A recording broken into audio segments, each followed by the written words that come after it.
If you experience skin changes every month during your period, it's so easy to just shrug and chalk it up to like, meh, hormones. But I want to offer a different perspective in today's episode, one where we're actually looking at like what's going on in your body, what's actually happening to cause these different skin changes, and what changes that we can make in our lifestyle with our topical support, with foods and herbs, so that we can better support our body and better support our skin. You are listening to Skin, Earth, Vitality, the podcast where ancient wisdom meets modern vitality. If you are seeking to reconnect with your innate vibrancy, you're in the right place. I'm Emily Davis, a seasoned holistic esthetician and herbalist. Join me as we unlock the secrets of ancient skincare practices, explore the beauty of seasonal and nature-based living, herbalism, and true holistic well-being for you and the broader ecosystem. This podcast is brought to you by Stratum Aesthetics. Head to stratumaesthetics.com to find curated skincare, body care, and other wellness products hand-selected by me. Now enjoy the show. Please remember that the information I share in this podcast is based on my personal and professional experience and is intended for educational and informational purposes only. It is not individualized skincare advice, nor is it medical advice. I encourage you to take charge of your own health decisions and listen to your body, seeking out the resources and professionals that best support your wellness journey. Okay, so welcome back. My name is Emily. I'm an herbalist and a holistic esthetician. If you like the perspective that I'm coming from, make sure that you hit subscribe and also sign up for my weekly love letter, my Moon Day Notes, which is just a note from me to you every Monday in your inbox about all things skin and living with vitality and cultivating vitality in your life. So I will put the link for that in the description below. And all of my podcast episodes are now also available as Substack essays. So if you want to come back to this, read again, take more notes, this is the first of 4 in a series that I'm going to be talking about your skin during your menstrual cycle and all of the things that you can do to support your skin during each phase of your cycle to help not only during that phase, but to also support your skin during the other phases. It's all connected, right? And so what you do during one phase is, of course, going to trickle into the next phase and the one after that, and so forth. So the first thing that I want to cover when we're talking about this is tracking your cycle.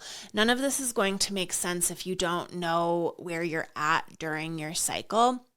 And what I mean by cycle is like the whole thing, the whole 28 days or so menstrual cycle. And within that cycle, we have 4 phases. So we have our menstrual phase, which is our period. And then we have our follicular phase, our ovulation phase, and our luteal phase. So we've got all of these different phases, and it's really important to know where you are so that you can best support yourself and what your body needs during that phase. So the most easy way to do this is to start by tracking day 1 of your period. This is the first day of the cycle. Your menstrual phase, your period, is like the winter of your cycle. And then follicular phase moves into the spring, ovulation is the summer, and luteal can be thought of like the fall. So understanding where you are on day 1 is really important. And then you're just going to start counting after that all through the cycle until you come to day 1 again next month.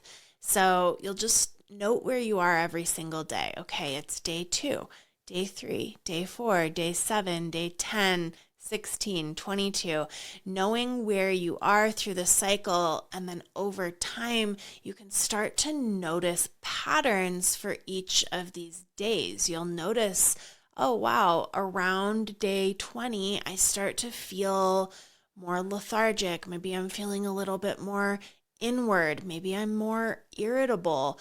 Maybe I like cleaning my house more during my luteal phase around day 20, day 22, whatever it may be. So noticing these patterns is, first of all, so interesting and such a cool new way to get to know your body, but it also, like I said, helps you know how to support it better, and it may let you know how to plan a little bit better. Like, I probably don't want to make social plans during day 25. I'm going to be wanting more inward energy at that time. But maybe on day 14, day 16, I do want to be more social. I'm more expansive. I'm more outward facing. So tracking is so important. And then your basal body temperature adds another layer of clarity here. So this looks like every single morning, as soon as you wake up, taking your temperature orally and then marking that down. I have a little book where I have like a graph that I make each month. And that's cool because during ovulation, your temperature actually gets warmer, your body temperature. And so you can see the different changes of your cycle through your temperature. If this sounds interesting to you and maybe a little complex, I promise it's actually quite easy, but if you're unfamiliar and it sounds interesting, I highly recommend the book called Wild Power by Alexandra Pope.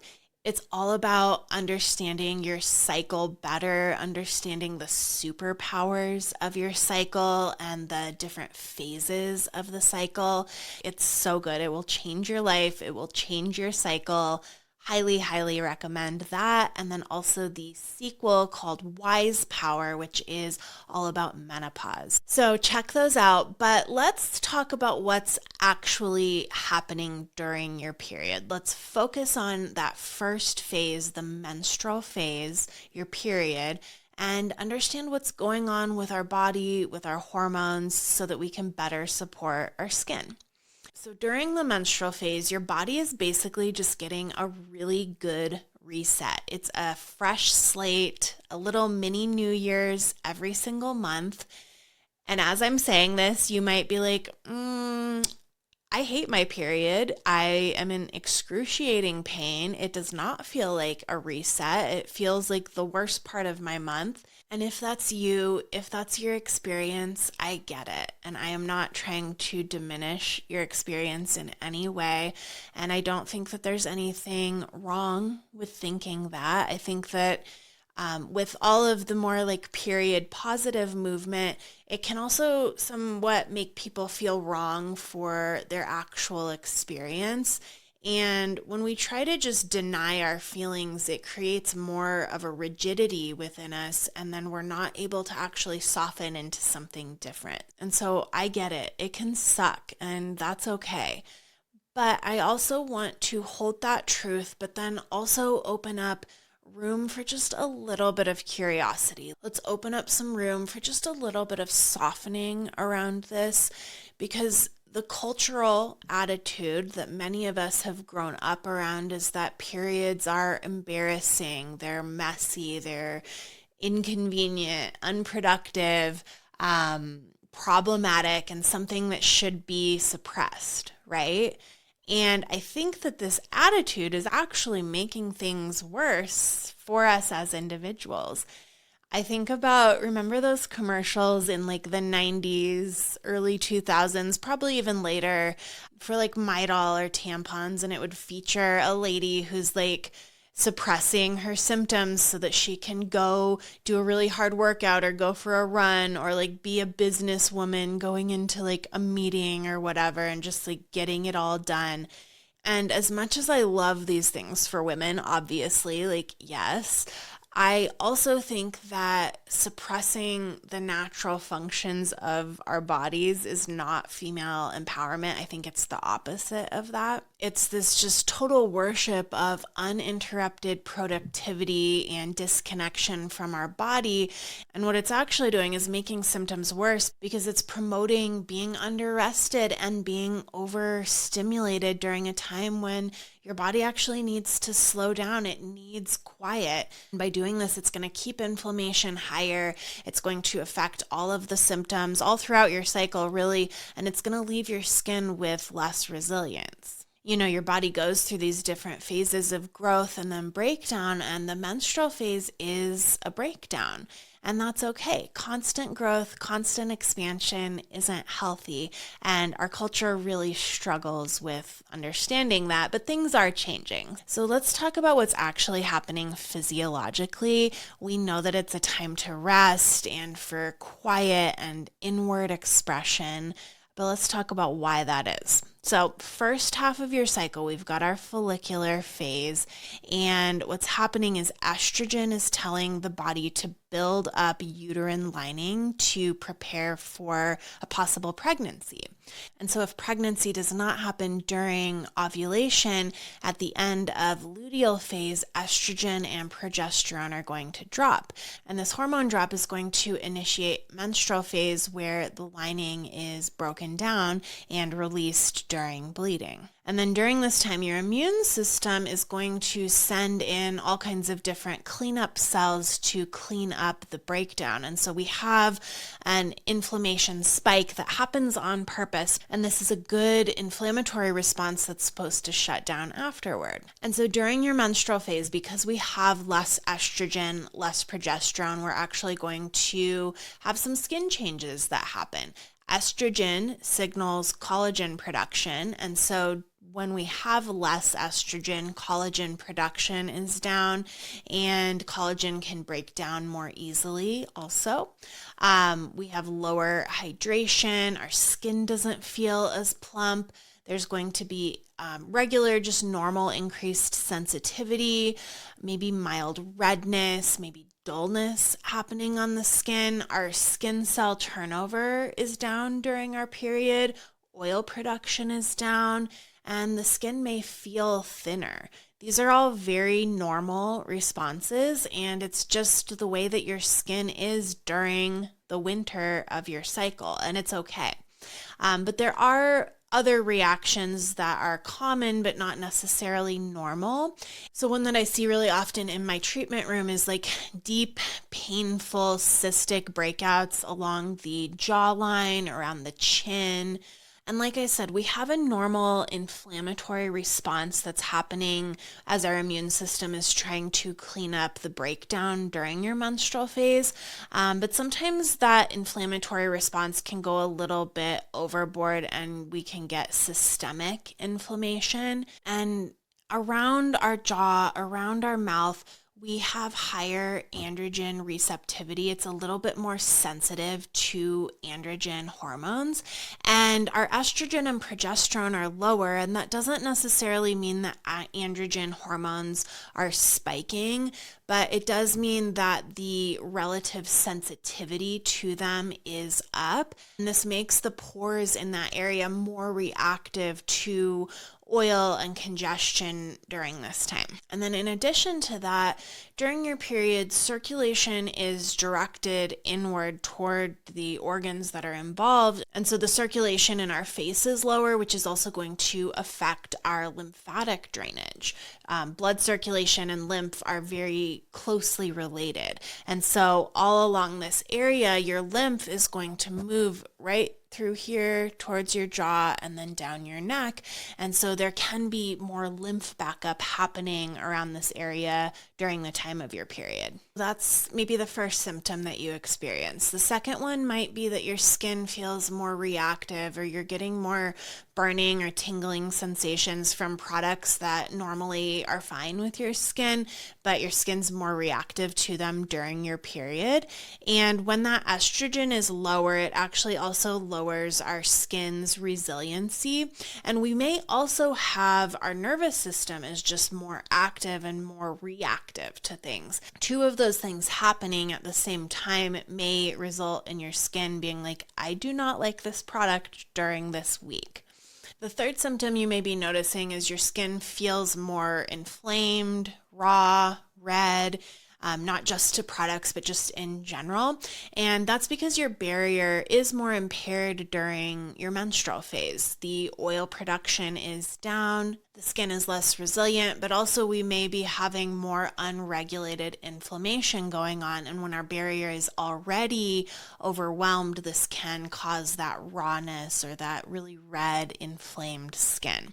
And then our fourth symptom that we may notice is bumps or lots of congestion happening in the skin, more so than normal. And that's again because the skin cell turnover is down. More skin cells are hanging out on the surface of the skin, and this can lead to more congestion, lead to breakouts, lead to bumps. When we're seeing symptoms on our skin that are more than just a little bit of dryness, a little bit more sensitivity, the skin feeling a little bit more thin, when we're seeing things like really angry breakouts, really raw, inflamed skin, or lots of congestion, that can happen because our body is just under too much strain, too much stress, maybe too much overstimulation.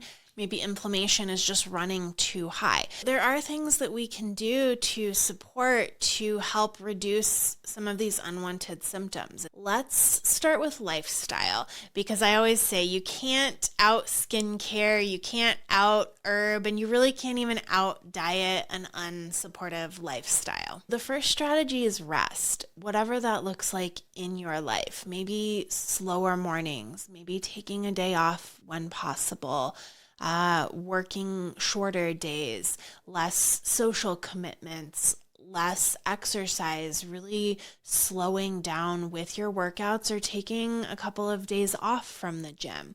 And a big one that I don't think we think about off the top of our head, but it's less input from all of the things like media, social media, podcasts, scrolling screens, just letting yourself have a quiet couple of days. Also, warmth. Warmth is so important in reducing cold. So warmth on your belly, warmth on your back, warm socks, warm foods, warm thoughts, all things warm.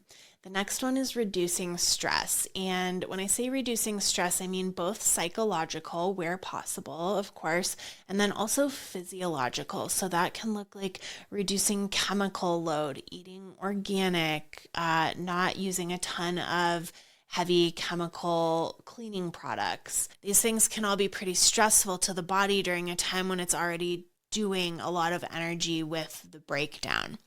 Next up is just letting yourself indulge in cocoon life and having consistency with this over perfection. So not focusing on just like one time having a perfect period week and then thinking everything is going to be fixed and changed. The body changes over time and it responds really well to consistency. So planning all of these lifestyle changes, and it's so much easier to plan when you're tracking and you know what's coming up next week. So let's talk topical support. During your period, your body is already putting, like I said, a lot of energy toward breaking down that uterine lining. And so this isn't a time to be doing all kinds of crazy things to your skin and expecting it to redirect its energy towards healing from chemical peels or microneedling or whatever you may be doing. So we really want to focus on care and support. So let's start out with cleansers. This is not a time to be using a really harsh stripping cleanser. This is a great time to cleanse less because our skin is drier. Our barrier is going to need more support during this time.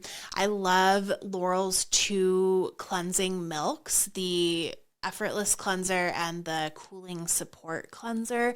I think these are beautiful. I also love Blissoma's Free Gel Cleanser, especially if you already do tend toward more oily skin or if you wear a lot of makeup. I love, love, love that cleanser, but it's not going to strip your skin. This is also a great time for oils and balms and soothing hydrosols like rose and chamomile hydrosols, creamy masks. I love the Blissoma Lavish mask. This one's so hydrating, and it has an ingredient called beta glucans that are super supportive to the barrier. This is a great time for slower rhythmic facial massage. I love some manual lymphatic drainage. Also, the lymph brush is really good during this time. Facial reflexology is a beautiful practice. Abhyanga, which is full body oil application and self massage to really help ground and support the nervous system. Foot baths followed by magnesium body butter are also amazing after this. Red light can be really supportive as long as your skin reacts by being calm after red light. If you find that your skin is inflamed after you do red light, it's probably not the best option. And of course, there are going to be some things that we want to avoid. So really harsh acids, really harsh exfoliation. If you're finding that you're getting a lot of congestion in those bumps, a really gentle enzymatic exfoliation would be the most that I would do during this week. I love the Oasis from Live Botanicals. It's a cranberry enzyme mask. This is not a time when I would be doing microneedling or dermaplaning, chemical peels, waxing, really anything harsh to the skin because it's going to have impaired wound healing. And so a lot of those practices I don't recommend in general, but if you are going to do them, it's better to do during a different phase, maybe like late follicular, early ovulatory phase where your skin actually has more resiliency. I would not recommend stripping cleansers, really drying products, corrective actives on the skin. So if you're using like a corrective serum, I would not recommend doing it during your menstrual phase. I also don't recommend cupping during this time. It's just a lot of increased stimulation and circulation during a time when we want to be more calming. So this is a better time for like gentle lymphatic movement, facial reflexology, all the ones that I talked about. Kanza wand would be so good during this time. I also wouldn't do a lot of really aggressive dry brushing. Think just like soothing support during this week. And then let's talk about herbs and foods that can be supportive during this time because they can just provide these really lovely, gentle signals that can make the whole process easier and more efficient. So first herb that comes to mind whenever you think about menstrual health is raspberry leaf. So raspberry leaf is a uterine tonic. During your period, your uterus is responsible for contracting and releasing the lining. And raspberry leaf improves those contractions so that this whole process is easier, less inflammation. And when inflammation and stress are lower, the skin is going to stay calmer and less reactive. The next is motherwort, and I love motherwort really just for helping to calm that agitation and emotional holding that can accompany your menstrual phase. And what this also does is help to ease like really sharp contractions that can be caused by agitation and emotional holding. So it does help to relax. And so because of that, it's having this indirect effect on our skin when it's releasing that inflammatory load, that nervous system stimulation. I also love antispasmodic herbs like cramp bark, skullcap. These can help to soften excessive uterine contractions and painful cramps. Warming foods and herbs. So again, I said we really want some warmth in here. This is going to help improve circulation and ease the constriction that make cramps and stagnation and all of the discomfort worse. So examples of this can look like ginger, cardamom, cacao, just like warm cooked foods. And we want to stay away from cold or raw foods because this can weaken our digestive fire and it can actually increase tension in our digestion and our circulation, and this can make the whole process more difficult. Next is bitter herbs and foods. Our liver is involved in clearing up hormonal byproducts from last month's cycle, so some mild liver support can be really helpful here. Some examples are things like bitter greens like arugula and dandelion and radicchio. We also want to work on building back our reserves with really mineral-rich, nutritive type herbs and foods. So this can look like nettle leaf, oat straw, cacao, raspberry leaf, plantain, bone broth, cooked leafy greens, beets, black sesame seeds. All of these are so beautiful for building back things that are lost during the bleeding phase. Next up is nervous system and emotional support. So things like lemon balm, again, motherwort, tulsi, milky oat, yarrow, rose, passion flower. These are all going to help relieve emotional tension and make it easier to get rest during your period. Next up is anti-inflammatory herbs. I've talked about inflammation this whole episode. So we have inflammation happening during menstruation on purpose. That's a good thing, but we don't want it to overreact or to not shut off afterwards. So herbs that are soothing to the body without overriding it include things like chamomile, marshmallow, ginger, rose. They're all beautiful. Healthy fats can be really supportive as well. So things like ghee and olive oil, avocado, these all help hormone signaling, and they're of course going to support the skin's barrier, also helpful for nervous system regulation. So fat is not our enemy here. We really want to incorporate fats during this week of our cycle. Also, protein is so helpful for blood sugar regulation, and with blood sugar regulation during menstruation, it's going to buffer stress and like big swings that happen. Blood sugar dysregulation can also amplify inflammation.